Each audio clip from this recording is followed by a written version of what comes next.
Before I get started on this next video blog, I just wanted to actually thank everybody who's tuned in so far and listened to my last two video blogs, because I know that the information that I'm talking about is not like the most riveting things you've ever heard, and I know it's kind of talking a lot about, well, it's all talking about, what MS is, the symptoms that can occur, and kind of learning about the medical side of it, even though I'm not a doctor or anything. It's simply what I experience. But I know that that is not the most interesting thing to listen to. So thank you for those who have really taken an interest in learning about MS, and I think, that's the best way to spread awareness. There's people who are listening to this that I don't even know, and I think that's awesome. And then the people that do know me, thanks again for all your support. Today I just wanted to talk a little bit about kind of what the triggers are for MS, and not only the triggers for disease progression and onset of the disease, but actually triggers of exacerbating the symptoms. So first, let's just talk a little bit about what I was going through when I actually found out I was having these symptoms and I was diagnosed with MS. So I was going through three big changes in my life, and stress is known as one of the biggest triggers for MS. Physical stress and emotional and mental stress, but mostly it's the emotional side of things, and that would trigger the onset of the disease. So it doesn't necessarily actually cause the disease. The disease can be dormant for a while, and then stress can actually bring it on. So when I was diagnosed, I was starting a brand new job right out of university. I was going through a major breakup, and not long after that I met somebody, got married, bought a house. There were all of these things that were going on, and I think when I look back on it, that that was probably a big part of what brought the symptoms to light. I also was grieving the loss of my aunt, and that was really hard for our whole family, and so that also added to it as well.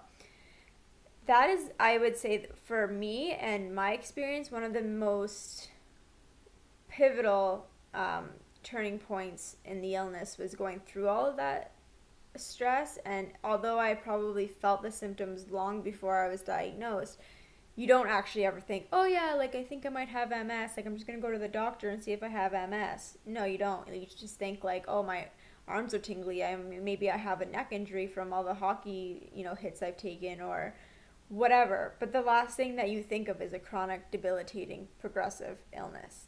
So that was a little bit of a tough road, getting the diagnosis and figuring out, I'm going to have a life that I didn't actually ever imagine. But after getting past that point, and you have these exacerbation of symptoms and you have these attacks, and you're left with the permanent damage that I talked about before on my spinal cord, you're left with all these symptoms. For me, my major, obviously, symptoms are mobility, but the other one I haven't talked too much about is pain. And I'm going to talk about that separately in another video because I don't want to make them too long. But there's things that make MS symptoms worse. So these symptoms are what we live with every day, whatever your symptoms may be. So whether it's, fatigue or pain or mobility issues or weakness or whatever it is, these are symptoms that a lot of us, we have not recovered from, and we have to live with these symptoms on a daily basis, whether we like it or not. And the one major thing that exacerbates these symptoms, and one major thing that MS patients cannot take, is heat. And it is so big in, making our symptoms way, way worse. And what happens when we're overheated, and actually the humidity is the worst one for this, and where we live, and is not the best for that, because we have a lot of humid hot days in the summer. So I don't know about all MS patients, but for me and a lot of people I know, it's like we're not rushing summer to come, let's put it that way. We're really happy with spring and fall, and we would definitely be okay if the really hot days just never existed. Because what happens is, when I talked about before with the nerve transmission and coming from the brain down the nerve pathways, well, when there's permanent damage there, those messages are already moving pretty slowly.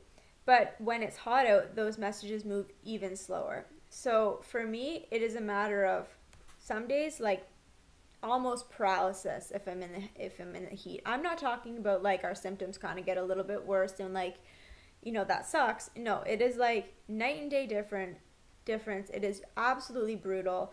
Like, can't function. Basically, we live in air conditioning, and it doesn't matter if it's overcast or if the sun didn't happen to come out that day. It doesn't even matter what the temperature is. I guess it does. Really hot, it's not good. But even on a cooler day, even when it's like 23, 24, if it's really humid, count me out. Count us out. Like, the fatigue is so bad. There are days I cannot even straighten my body because the tightness gets so bad. Tightness meaning neurological tightness. So I feel like my body's tight, but my body's not actually tight. Those symptoms get so debilitating that I know a lot of us, we just cannot function in it. We cannot move, we cannot walk. Our limbs feel like they're 5,000 pounds, and my pain gets to the level that I just can't even explain right now, and I'll get to that in a future post. But it's not enjoyable for us to go to pool parties and barbecues and all that stuff when it is so hot out. It's like not something we really are eager to do, but we do it because, you know, we want to socialize with friends and all that stuff. And luckily my family has a pool, so we can cool off there.